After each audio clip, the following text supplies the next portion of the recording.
আসসালামু আলাইকুম। মালয়েশিয়ার সমস্ত প্রবাসীর উদ্দেশ্যে আমি ইকবাল লিটু আপনাদের একটা কথা জানাতে চাই। সেটা হচ্ছে আজকে এই বিজয়ের দিনে, এই স্বাধীনতার দিনে মালয়েশিয়ার কোনো নিয়ম ভঙ্গ করে কোনো কিছু আমাদের করা যাবে না। এটা সবাই মাথায় রাখবেন এবং এই ভিডিও কাইন্ডলি সবাই শেয়ার করবেন।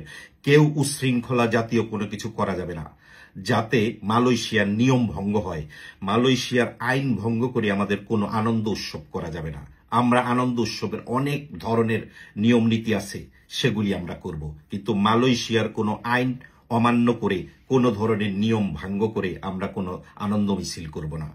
সবার প্রতি অনুরোধ থাকলো, একজন লোকও জানি কোনো কারণে এই ধরনের কোনো কারণে ধরা না পড়ে।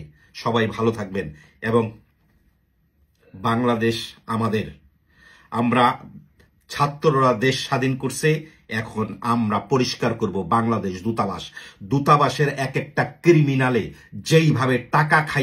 যেইভাবে দূতাবাসের ক্রিমিনালরা টাকা খাইয়া কলিং এ লোকের পারমিশন দিছে, ওদের এক একটার বিচার হবে।